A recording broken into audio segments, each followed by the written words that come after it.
Lumalaga.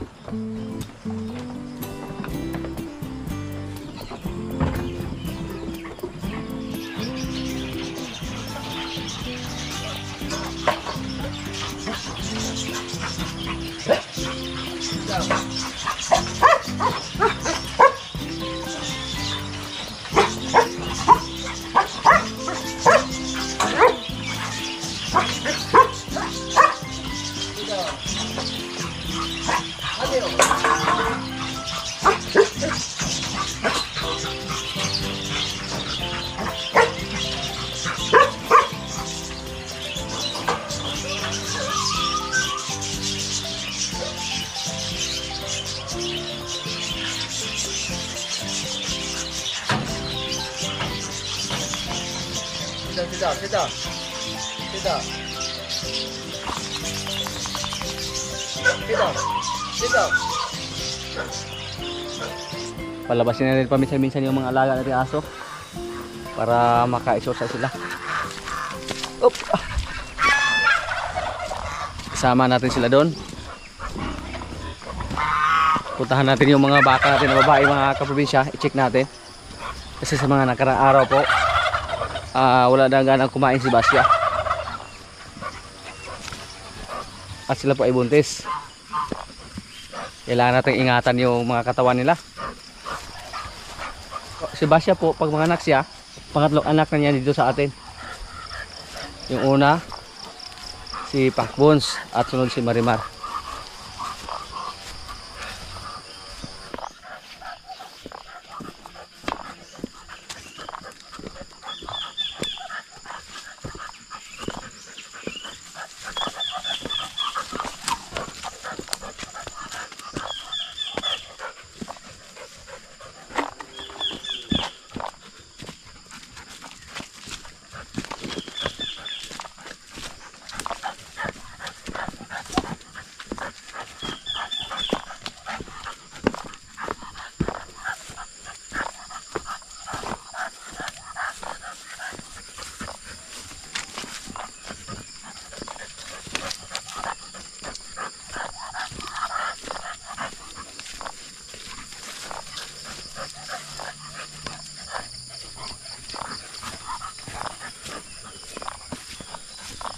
Masaya yung mga aso natin basta makalabas sila.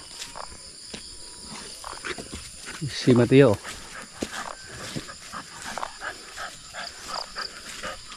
Si Bingo hindi pwedeng pakawalan.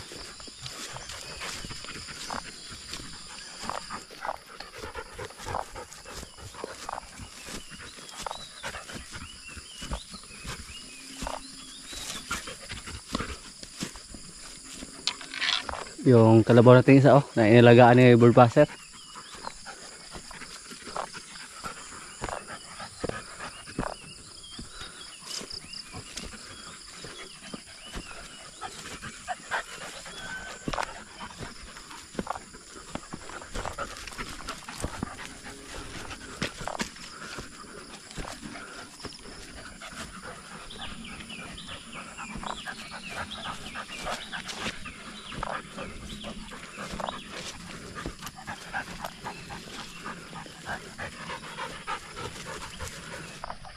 Tingnan natin ngayon kung malaki na ba yung tiyan sa ating mga baka. Dalawa po yung baka na andito. Yung babae, si Basya at yung pula. Yung mga damo na ito mga kaprobinsyo, amorsiko pong tawag dito sa amin. Dumikit ito sa mga pantalon natin at saka shorts. Buti na lang hindi dumikit sa balahibo nila ni Mateo. Daming amorsiko. Amorsiko.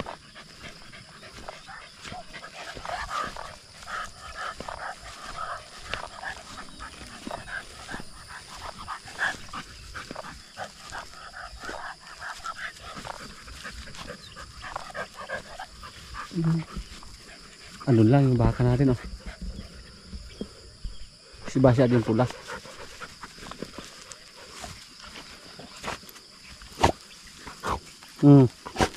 Wala na.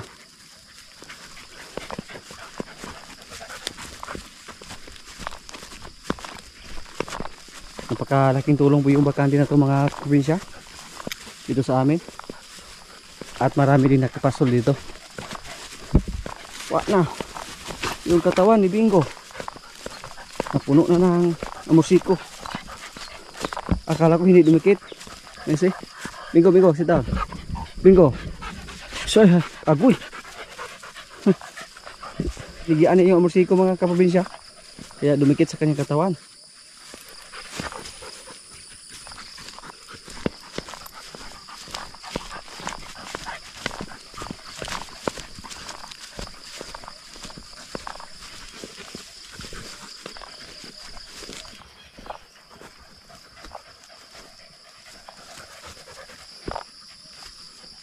Diba siya, oh, malaki yung kanyang tiyan.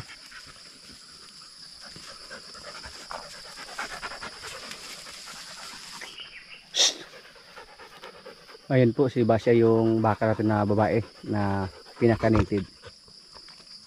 Yan. At yung tiyan niya, oh. Yung isa.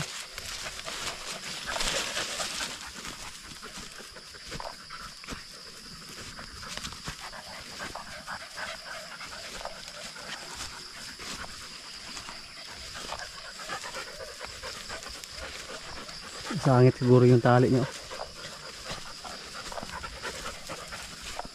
Naglambod sa kahoy. So hindi siya nakagalaw. Nakatayo lang siya dyan.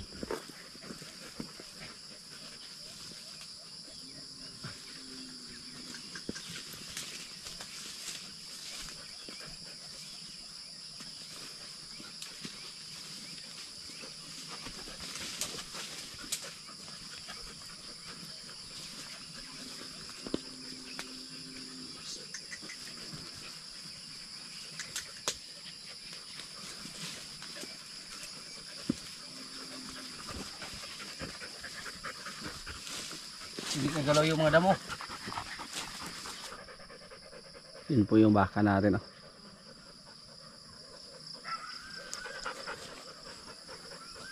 Maraming damo dito. Nasa kanila na pag ayun lang kumain.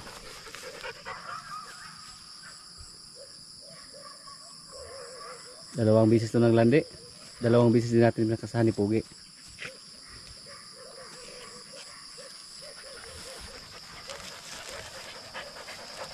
Basya.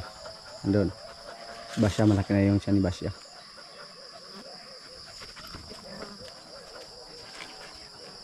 Si Basya, oh. Palagi po natin inobserbahan yung mga galaw sa ating mga alaga.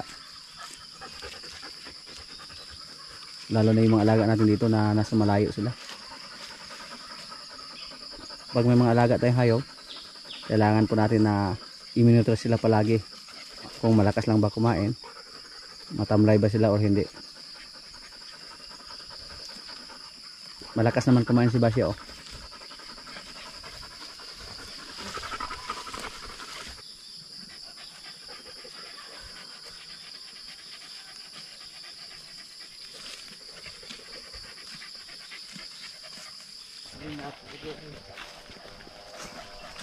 Ha?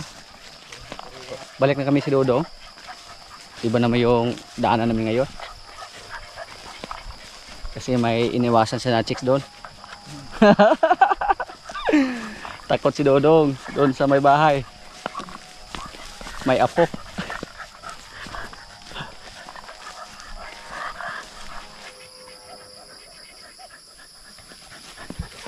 Hindi ba mahirap yung daan dyan? Lami yung bakiruhan ay dong udah kayo magkaon. Ada na dia. Ya, safety daw kita dire. Kalau okay, chicks dari ya sugamak na to ano ron. Akala ko hindi ka takot sa chicks. Ha? Na si Miluya dek aning kalakihan eh, oh.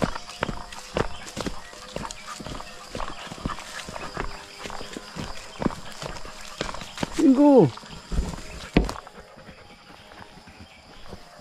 Maraming damo dito.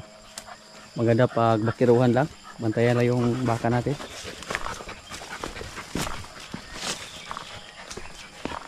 hindi pwede itali kasi maraming mga kahoy na masangitan ng tali nila.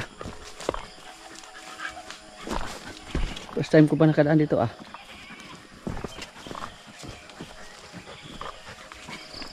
Kung wala na sana ang iniwasan si Dodong doon sa kabila, hindi tayo makadaan dito.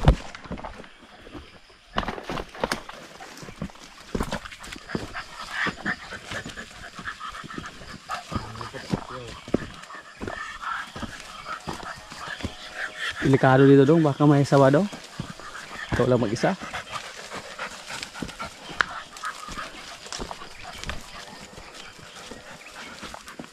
Mukhang pinahirapan mo yung sarili mo dito dahil lang sa chicks ah.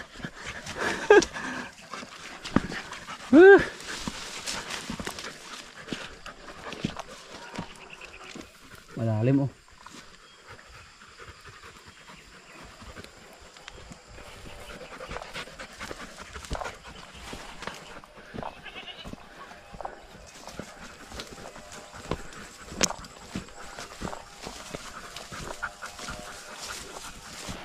Tawa lang tali ko do. Si Dodong po sa manakarang araw, may nakasalubong sa chicks doon. Kinabahan daw siya. Nagkakulkul ko ng balde kay tumakbo siya. Kaya naghanap siya ng ibang daan. Ito yung nahanap niya. Mahirap nung daan Dodong.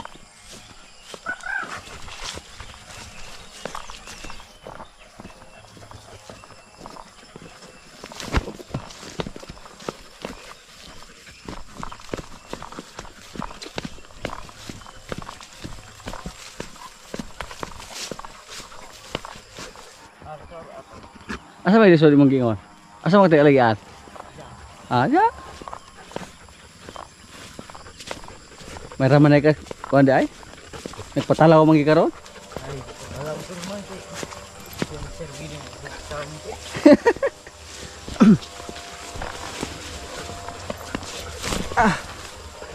Sus ko dong. Agi di usod dong? Madulas pa. Dahil lang sa chicks, natakot ka? Napakaganda yung daan natin sa kabila.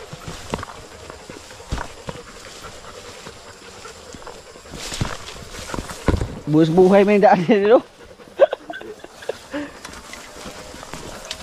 Bingo.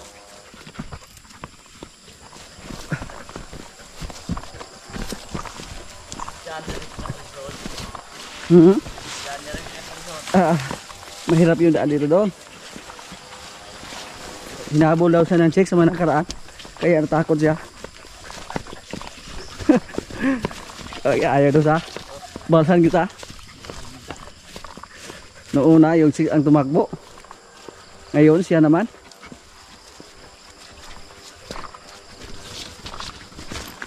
Kaya nagtaka ako kanina dong. Nang dumating ako doon.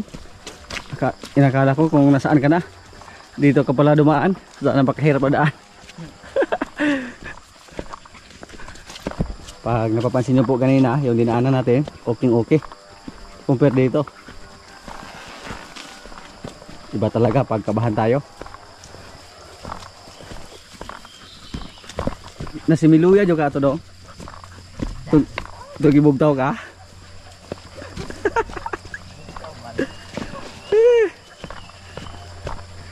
Okay lang sana daw pag isa yung naghabol sa kanya. Tatlo pa? Tatlo daw, tatlo? Tatlo. Noong una, sila yung tumakbo. Ngayon, ikaw na naman. Mas balas na to. Magkasimiluya mo ta. Kaya ka to similuya. Ako doon. May parasiyo hapo kaya ni. Dalaan na ito. Maray ka sakripisyo ani.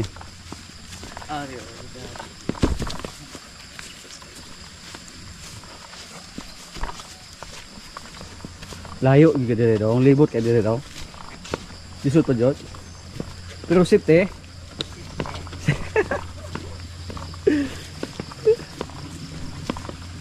Delikado dito pag may makasalubong ka na sawa. Pinagpalit mo sa chicks daw.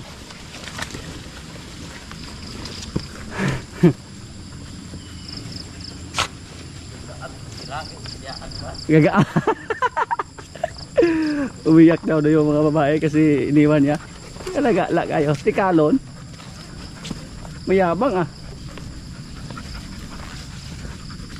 Sinong tuturo sa'yo dong na may daan dito? Ikaw lang yung na-discover dito?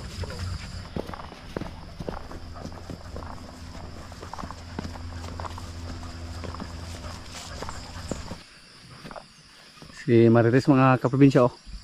Tes! Come here, Tes! Si Marites oh.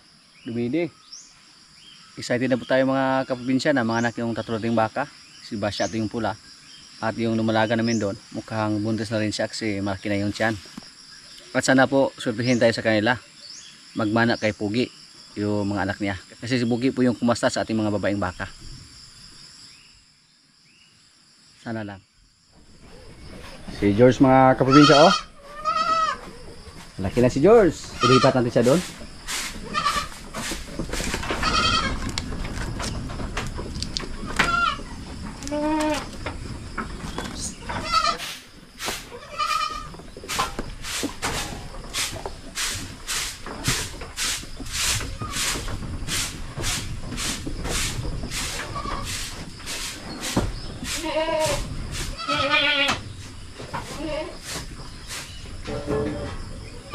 Ano tapos ito? Parang putis ah. Yan po si George. Wala pang anak si George dito.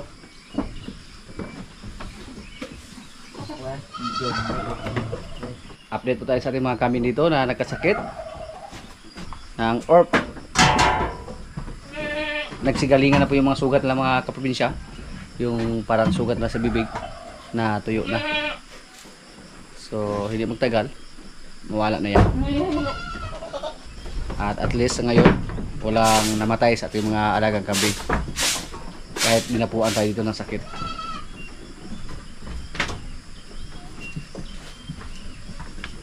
Si George nga oh, hindi siya nahawaan. Matibay si George. Pag may mga alaga kayong kambing, tapos mapapansin nyo po na may sugat yung bibig, hindi naman yan foot and mouth disease kasi makatayo lang sila. Tininan ko po sa YouTube, ang pangalan po daw ay orp. Isang panyan, bakterya na nakapasok dito sa ating kambingan. At yun po ang normal na sakit sa mga kambing. Ang dalapuan ng parte ng katawan, yung bibig, yung didi ng kambing, yung mga walang balahibo ba, doon po umatake yung ganyang sakit para magkasugat-sugat sila.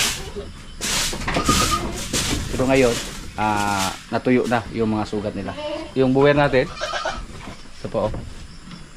Wala na. Wala na siya oh. Ito po yung unang dinapuan. Yung lalaki natin kambing dito, yung Anglo. At si George hindi siya nahawaan. Yung iba natin kambing na mga maliliit, nahawaan yung anak nila. Yan po mga kaprobinsya oh, natuyo na. Yan.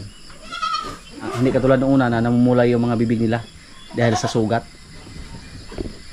Maganda sana pag may mga iba pa tayong kulungan ng kambing. Kasi pag mapapansin natin na may inatake ng orp o ganyang sakit, bagi-bi po ang tawag dyan sa amin. Bagi-bi sa Bisaya. Ihiwalay agad. Pero dito sa atin limitado lang yung area natin. Hindi namin nahiwalay yung mga kambing natin kasi wala tayong mapaglagyan. Tapos palagi pang umuulan, hindi naman pwede pag itali natin sa labas. Ang unang dinapuan sa ating mga kambing, yung kambing natin yan na kapon at yung lalaki doon. Pero yung isa lalaki doon, fully recover na siya. Magaling na yung sugat niya. Pero dito may mga ilan pa na may mga sugat pero natuyo na. At may ilan din na kambing natin dito na hindi nahawaan. Sana wala na yon. At tuluyan nang umalis yung ganyang sakit dito sa atin. Ang ginawa natin ngayon, palagi tayo nag-spray. At yung mga bibig nila, in-sprayhan natin ng kuan, yung pantaboy sa mga langaw. Yan. Yung isa dito, nakasahan na yan. Pero hindi tayo sigurado kung buntis ba siya o hindi. Pag may mga alaga tayo mga kaprobinsya, every now and then, iba't iba yung ma-encounter natin. Katulad sa ating baboy na barako, nang may pumunta sana dito na magpakasta kasi naglali yung inahin niya, ayaw niyang kumasta. Sa ating mga baka minsan may matamlay, ayaw kumain, pero normal lang yan basta may mga alaga tayo. Pero pag maagapan natin agad yung kanilang sakit, hindi lang lumala. Ang problema pag hindi natin mabantayan at hindi natin magamot, yan po ang problema, baka mamatay yung alaga natin. Yung mga anak nila yan, palidihin natin. Tatlo yung anak ni Dayan, tapos yung daros ni Dayan. Kali mo eh. Kali mo ito nga.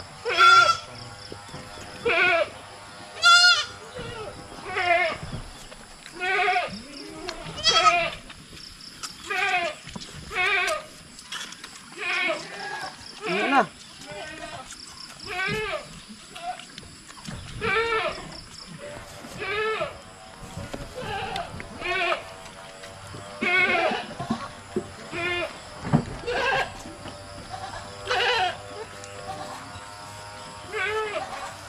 Alalay lang itong mga kaprobinsya.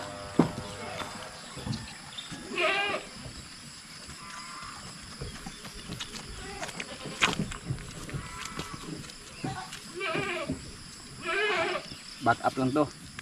Tinulungan lang natin si Dayan sa pag-alaga ng kanyang anak.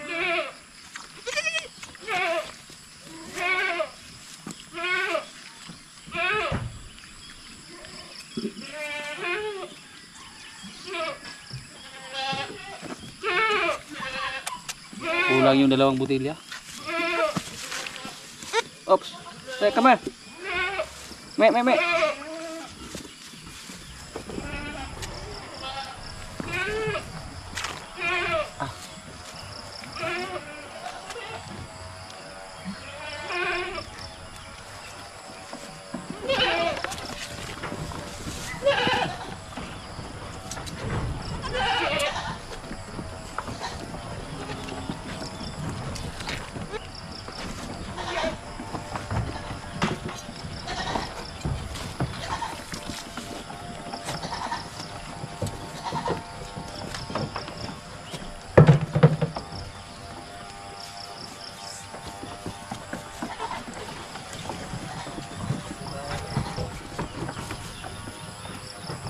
No more.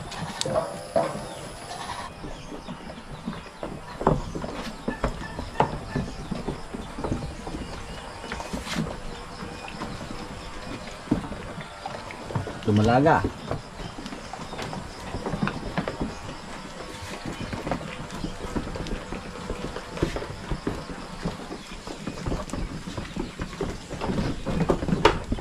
Sulod na po sa kwarto si George para mahigal na eh.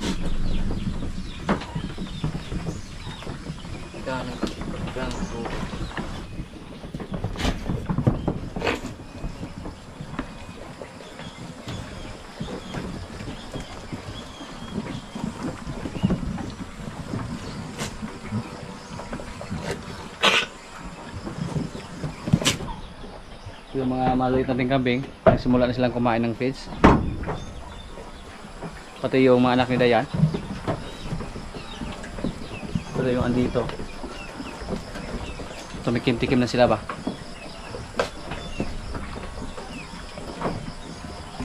Ito yung isa dito. Yung isa lang siya. Ito yung anak ni Bana. Anak na rin. Yan po, yung mga anak ni Dayan. Kumain na sila ng feeds. So, okay lang basta kumain sila ng feeds. Hindi sila mamayat ang gusto kahit kakaunti lang yung gatas ni Dayan. Huyop na sa sabaw.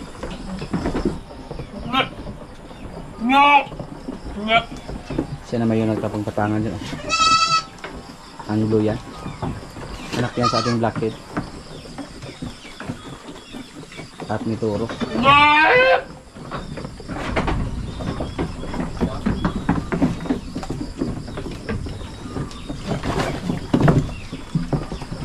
Hindi magpatalo. Pagiyaman ni anak nung sa? Ato? Ha? Ay, darag yung anak nila. Oh. Pala sungay.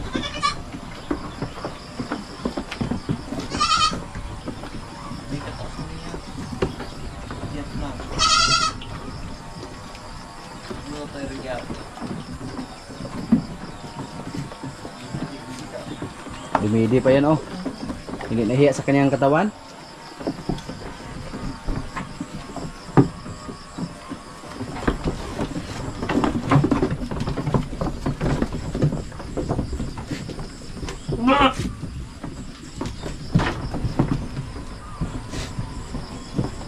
Si George special oh. Binantayan pag siya yung kakain. Para hindi siya agawan ng ibang mga kambing. Kaya pag tingnan niyo po, maganda pa rin yung katawan ni George. Kahit andito siya sa loob ng kubo. Nakahalo. George! Busog na si George mga kaprobinsya oh. Yan. Ilagay natin siya sa kulungan para maging aggressive siya sa mga dumalaga natin dito. Baliwala lang sa kanya yung mga babae natin kambing. Yung mga dumalaga. Pag ihalo natin siya dito. Bata pa si George mga kaprobinsya. Nasa mga 7 buwan pa siguro to o 8.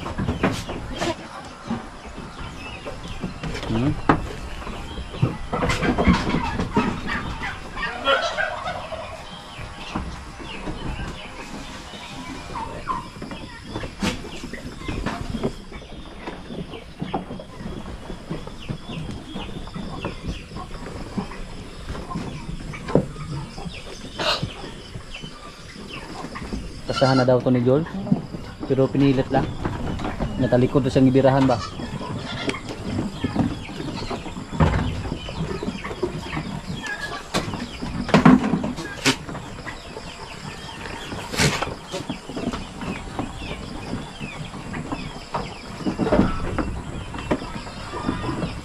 Yung isa oh, tumalaw na.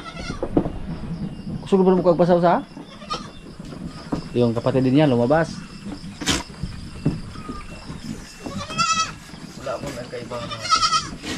Bana nga nagparilas na mga anak ni Bana. Kumain na din ng fish yung mga pano. Yung mga maliliit oh.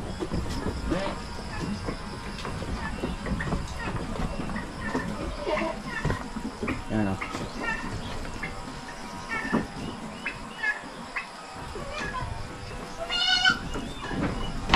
Yan po ang update natin sa ating mga alagang kambing. Yung mga sugat nila sa bibig nagsigalingan na. At sana po tuloy-tuloy na po yan.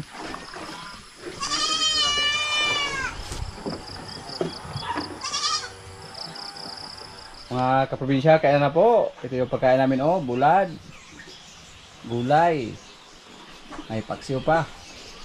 Yan, may kanin. Lord, maraming salamat sa pagkain. So, kain na.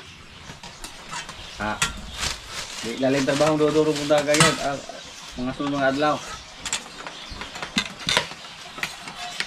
Piling nga nung dili lalim do.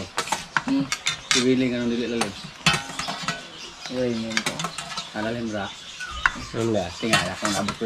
Siya na unang lakaw na ako tingala kung abot ako sa pagkahanula pa siya. Kaya dili sa nang pati wala lagian di ay. Kay gali kay sa chicks. Tulda lang. Alis ora ka. Wala na. Tawag ka pag aga to. Wala ang aton. Wala di ay.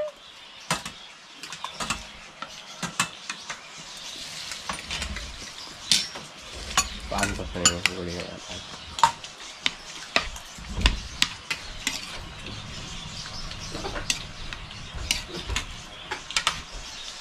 Masao. Không có sao vậy thôi. Saya itu dikasih awak dengan madalan yang utara. Mabilis sa kumagi ito. Okay, wala na sila lang adlaw. Buntag. Agi tag buntag.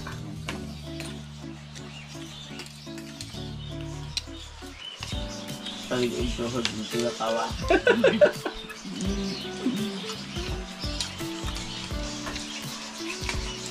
Gugugot tayong latong butang. Okay.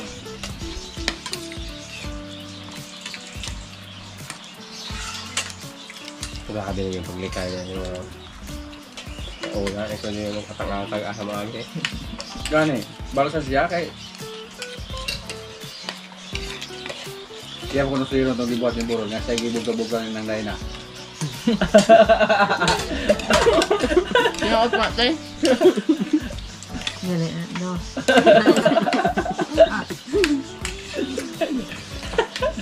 Pero ako ng burol. Kasi burol ng gibog ito ng layna.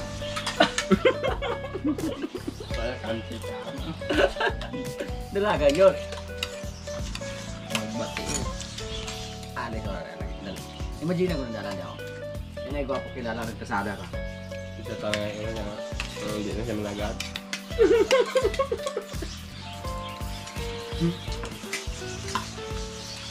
Sa mo tayo mo dala sa balde, pitig yung lisura na.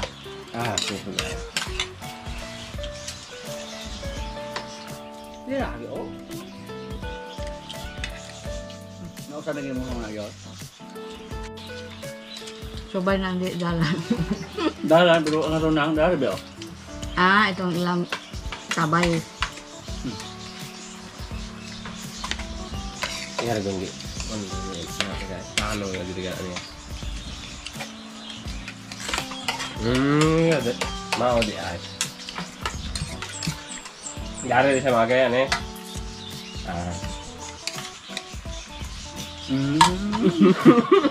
Mga rito, oh. Kasi nangyari na tita na Ay, ang sa Oh, lain na wala. Kasi maglawig kung kanino sa akin. Shoutout muna sa ating mga kaibigan dyan. Shoutout na William Kakayan Osyo. Watching from Hagna, Bohol.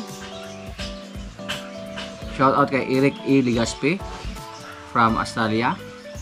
Shoutout din na Mr. and Mrs. Ronaldo and Rebecca San Jose. Shoutout kay Jerry Sabate. Shoutout kay Joshua K. from Camotes Island, Cebu. Shoutout kay Joe De La Cruz. Shoutout kay Kitchmack Game Fowls from Lian, Batangas. Shoutout kay Dave Cabonita. Shoutout Bacos family and Cabonita family from USA. At sa mga hindi ko po na shoutout na lang po sa lahat at maraming salamat po.